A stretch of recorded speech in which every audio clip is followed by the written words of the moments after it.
some of the teams feel inferior meeting these clubs. Yeah. You don't have to feel that. You don't have to, no matter who you are facing. And you are talking about seeing somebody and you are afraid of the person.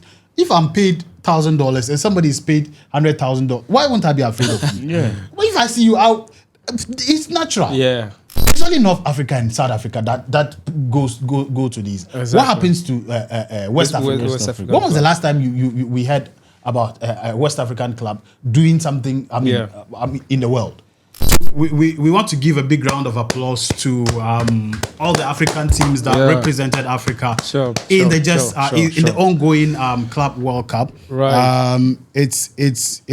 It's one thing to be disappointed. It's also one thing to acknowledge the efforts of teams that are, if you like, not as resourced as some of the other clubs. I hate to lament, but sometimes we just have to see it for what it is. Yeah. And as we told you in the other video, in this particular episode, we are here to talk about, the African clubs that participated in the Club World Cup. How come none of them were able to walk past the group stages with ease? They weren't even able to walk past it, not to talk about walking past it with ease. And also some of the challenges we think that these teams are facing and why they are not able to, go toe-to-toe with their compatriots, in Europe and other places. If you look at the South Americans, almost all their teams are going through to the next stage of the competition, but they are equally not as popular as just like how most of our clubs are not popular in world football. Yeah. So, first of all, I want us to look at the general picture. Mamelodi Sundowns, Ahly, Wydad, Esperance. Yeah. These were the best within the period under review.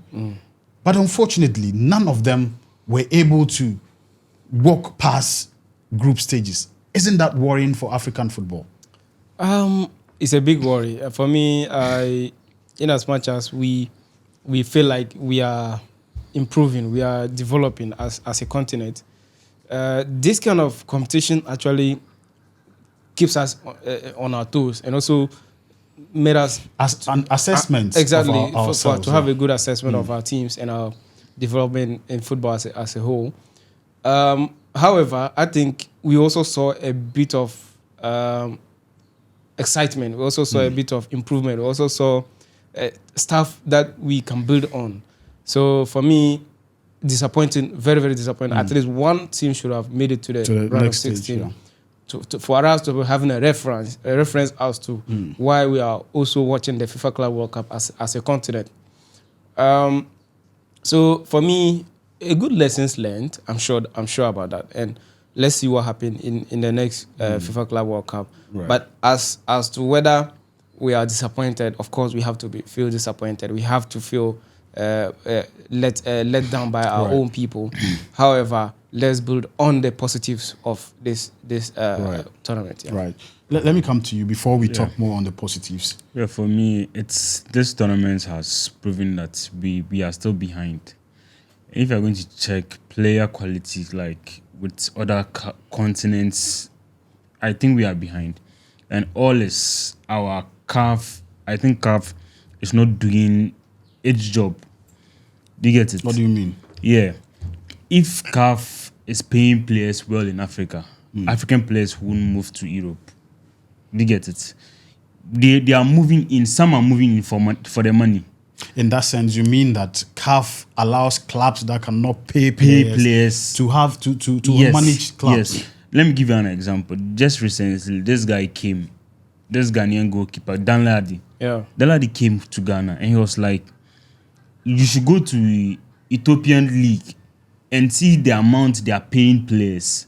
So he is happy he's going there because if he goes there, he's going to get the money. Do you get it? So if, let's say, CAF makes, let's say, a rule that this let's say, an average amount a team should pay its the minimum yes. Pay, yeah. If you can't pay that amount, you're not supposed to be in, let's say, these top leagues, the first leagues the Premier Premier leagues side, of every country.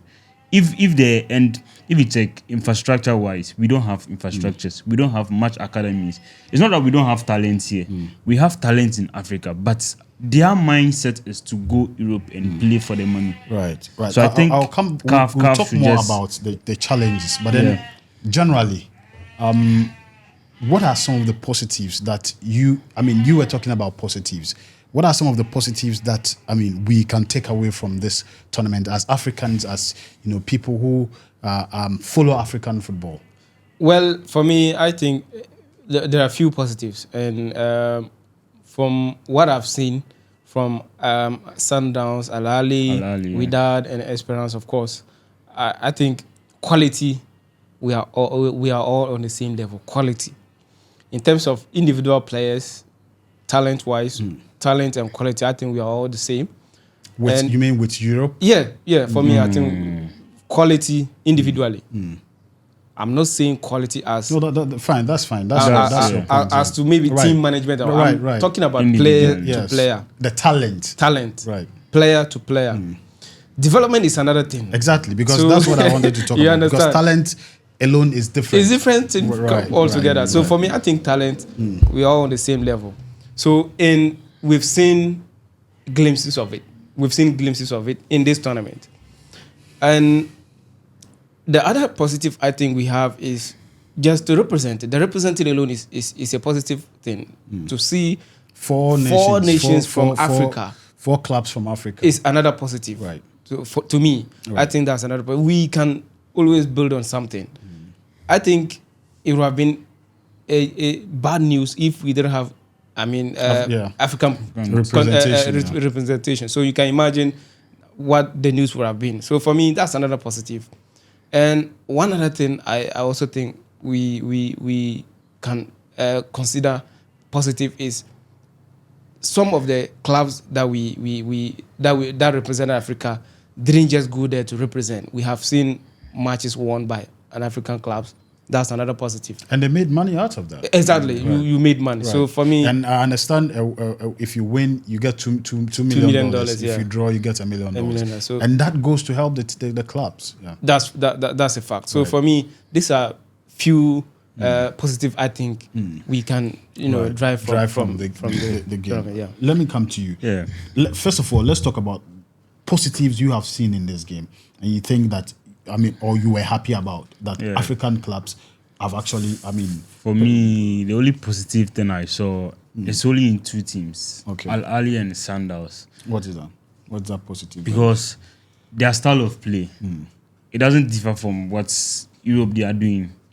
They played a very nice football. Quality football. That was the only positive. And let's say winning matches, drawing matches. But Wydad, I don't know Wydad what's happened. I think they need to work, do extra work for their team. You don't believe their quality level, yes. The level of Sundowns. And if I'm going to rank, I would say right. I was about to come to that. Sundowns were the best in the tournament. Yeah. The best. You agree with that? They did very well. We all voted that Sundowns. They didn't go to partake. They went to they went to play nice football, and they even had some wins. Right, they have a win, a draw, and a lose. It's good. It's not bad. Right, so unanimously we agree Sundowns was the best African representation. Even to me, Sundowns had the apart from those top European teams, we know what the quality of players they have. And apart actually, from that, I think was the best. The coach has even is on record to have said that some of the other coaches, complement what they've been able to because achieve. a team from Africa playing this kind of football, it's shocking. So Sundowns were the best, and second so your second. My second would be Ahly. Ahly. They also did very well. So Esperance, Wydad. For me, I think I'll give the second spot to Esperance because they won a game. They won a game. Ahly didn't win a game. Right. So I'll give the second spot to Esperance for winning a game. And followed by Ahly and of course Wydad. Wydad is the last. They didn't actually do anything. Right. But still big. For me, I think they were unlucky to find themselves in a very tough. Found themselves. Juve, City. It was tough. It was tough. But just as you said, lessons learned. Yeah. But now let's look at what exactly went wrong. When we have teams like this participate, it means that they should be of the same level. Yeah. Regardless whatever you are going through. If you are champions in your continent, you should be able to match champions in other continents. Right. What is the challenge with African clubs? Well, I would say generally we have a very big problem in converting chances.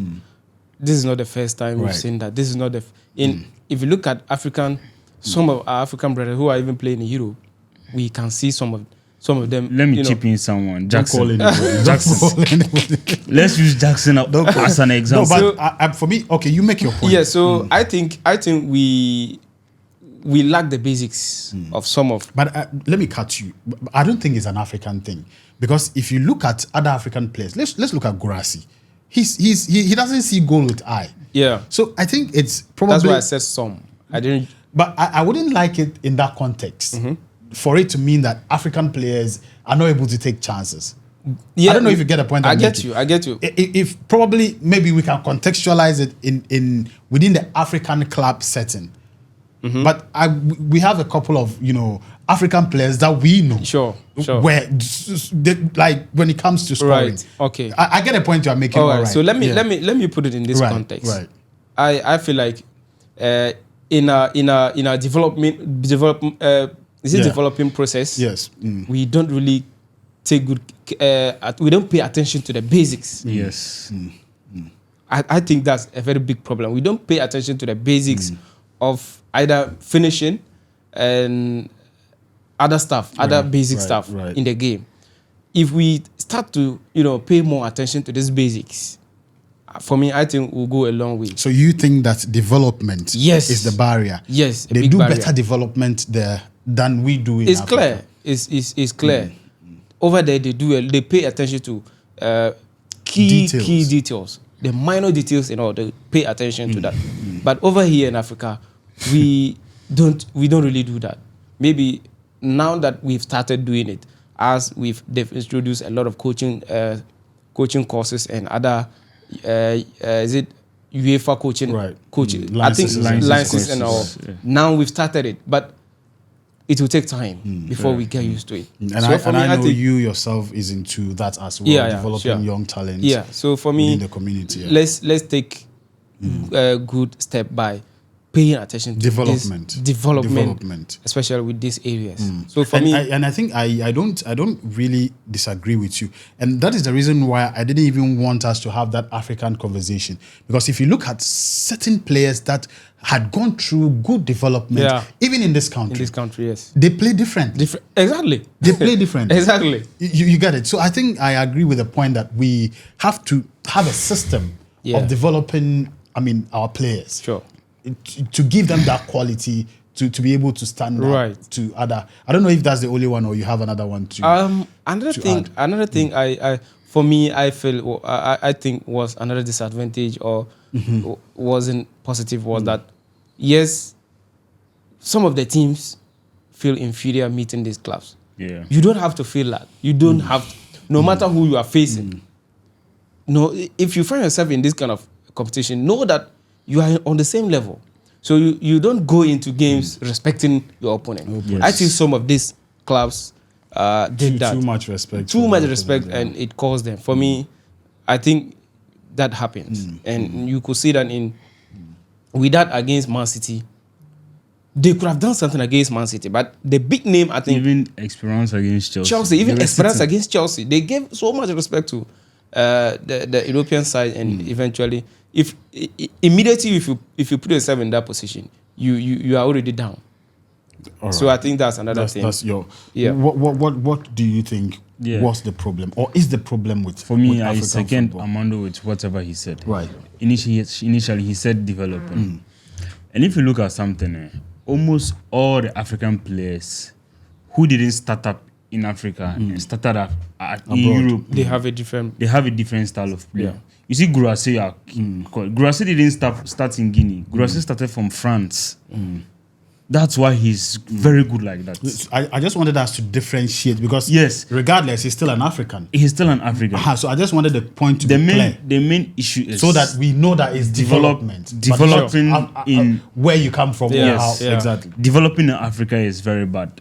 That's why I always say CAF. I always blame CAF in everything about African football. Okay. The infrastructures, the academy, best like the coaching courses. I think we are behind. We are lacking. We are behind on knowledge as well. Yes, because if you go and look at Europe, what small boys are doing, look at what Lamine Yamal is doing. That's developing. He has the confidence, like from childhood coming up. I'm going to play football, and I'm playing football. If he's on the pitch, there's no fear. Yeah. Jackson will come in. He's from Africa. Jackson, I don't know whether that one.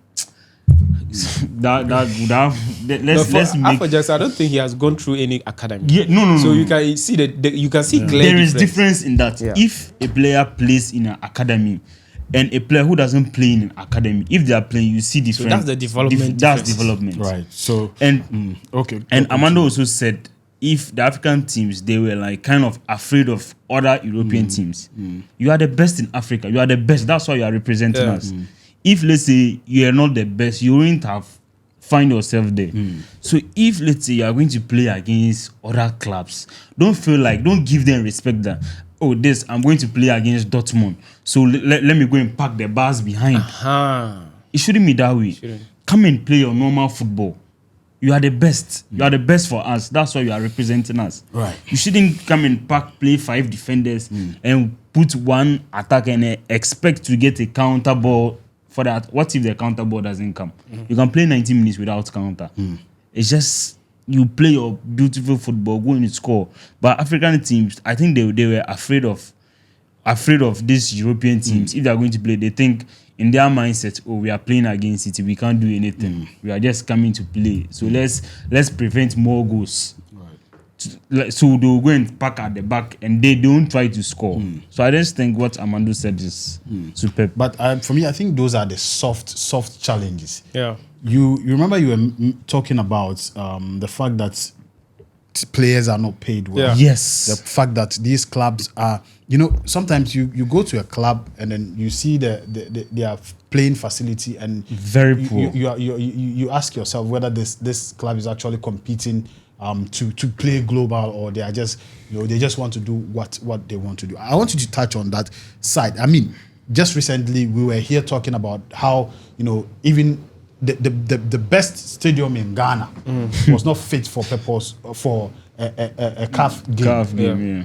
These are some of the things that also affect our game. I don't know what your take is on infrastructure and finance, football financing, and all of these things, because at the end of the day, it's money. And I think one of the reasons why Mamelodi Sundowns was able to go that far or was able to play the kind of football they played is because they're at least a bit well-resourced than some of the other African clubs. Well, this is a very huge topic. Right. If you have to go into deep, it will take a lot of time. But for me, I think it has something to do with our mentality and a bit of politics. Yeah. In Africa, we have politicized a lot of things, including football. So if I have a political power, I should be able to run a football team how I want to run it. I don't know whether you get me. Right. So there are some things I will not even care. I wouldn't care. But because I have that political power, nothing can happen to you. You get me? Yeah. So I think a lot of things plays a big role in this. And infrastructure, we don't care. Yeah. Because I feel like, I don't need to do certain things because nothing will happen to me because I have the power. Nobody can sanction me. If they even sanction me, I can find a way around it. Player remuneration, exactly. 0. So, and if you look at this, our South African brothers, they don't do this kind of thing. They take good care of their clubs. They pay players well. They give them good infrastructure. So definitely, there will be differences between them and you can see that none of I don't think most of South African brothers even like to go to Europe. No. Because what are they going to do there? They get What they need, they get it back home. So if I'm in their shoes, why would I even go to either Hungary, where this minor European country? They won't do it. If you see a South African going Europe, that means it's a big club, or maybe something is pressuring that decision. But I don't think they even like going out. Going there. Why is it so? Because they get whatever they want at home. So until all African countries, all African teams start to do Top this, tier clubs. top clubs start to Invest in the club. in this our homegrown teams and our homegrown players. I'm sorry, it's still going to be the same thing. But how can we do it? It's by eliminating a lot of factors. Political influence is a major problem. If we are able to eliminate it totally from our football system, I think we'll have a long way to go. Right. For me, what I also think with regards to this conversation is that investment is key. Very key. Just as Bassett said earlier on, you cannot just wake up and say you want to establish, you want to have a club, a club that competes. I mean, on top level of football. Those days we used to have traditional clubs. Like Hearts of Folk, Kotoko, like Mamelodi Sundowns, Orlando Pirates. These clubs have been in the system. They've gone through several tournaments with so much experience. So when they get into such tournaments, you expect that with the experience they've gained over the period, they should be able to do something. And talk about investment. Most of our clubs cannot even pay. Recently, I saw a video of somebody. I don't know whether it's the sister of a player on TikTok. Yes, I saw lambasting a particular club for not paying a player for several months. How is the player supposed to eat to go and perform in the Impossible game? For and that is what happens in most of our African clubs. Just a few clubs we can say that are better off. But even with that, still it's not comparable to their counterparts in Europe. You get the point I'm making. So until we find ourselves or we level up our game, it will continue to be back and forth. Because and you are talking about seeing somebody and you are afraid of the person. If I'm paid $1,000 and somebody is paid $100,000, why won't I be afraid of you? But if I see you out, it's natural. I'll feel intimidated. But if I'm taking $1 million and you are taking $1 million, who are you? You're nobody. So I think we have to look at things in general. Yes, our football is still developing, but we have to be intentional, and that is where politics come in. I think in Africa, when we hear about politics or when we hear of politics, it means that somebody trying to mess things up or trying to be like doing stuff for himself, selfish interest. It's not for the good of the generality of people, and we have to stop. It's not helping us. Of course. We can make countless accusations, countless. I mean, we can point countless fingers at people who have done that, and it's not helping. Because as a player, he needs some standard of living to be able to, because it's a psychological game. To be able to have it up here to perform on the pitch. He's at training. He's at workplace. He's trying to find money to support himself. How is he going to be able to play? He can't. There's no way. These guys in Europe, all they do is play football. Go home. And play video game, play football. That ends it. But here, a player will go and play much. The following day, you see him in the market looking for money. They recently did a documentary on, I think, TV3 or so. One football player like that. He was also selling things in the market. Where will the concentration be? Zero. So we need to restructure our league so that at least we can attract investment. So that these players can live like their opponents or their counterparts they play with in Europe. You won't see some of these things happening. That's right. Look at in Africa. It's only North Africa and South Africa that go to these. Exactly. What happens to West Africa? West Africa. When was the last time we heard about a West African club doing something? I mean, in the world, it's difficult. Even in the like progressing to the finals of the CAF Champions League, it's zero. It's difficult. Yeah. West Africa, East Africa. East Africa. Yeah. You see, so it tells us that it's only these two regions that are, investing in their football. Yeah, and it's clear. It's clear. It's clear. It's clear. From Morocco, Egypt, South Africa. They are those investing in Tunisia, sometimes Tunisia. And so if we don't change things, it's not going to happen. We used to hear a lot about some, good Nigerian teams. You get it. But these days, you don't even hear about them. Ashanti Kotoko. They barely exist in the books of African football. Hearts of Folk, the same thing. What can we do? We have to change something. Yeah. Because it cannot just be that every tournament, Africa will go there, and even in the World Cup, the same thing. Yeah. We go there as African teams are. We barely move beyond semis. Yeah. Unless it's AFCON. But World Cup, we are always looked as the less superior human beings. Yeah. So we have to change something about things. And for me, we sit here and we shout. It's because of the joy we get from it. But we cannot always be lamenting today, this, tomorrow, that. Something needs to be done. Something needs to be done. Giving ourselves false hope. Yeah. The players might be willing to play, but if they don't find it, if we don't give them the right resources to play, at the end of the day, we are not going anywhere. And I also think that long talk will not solve it. They know.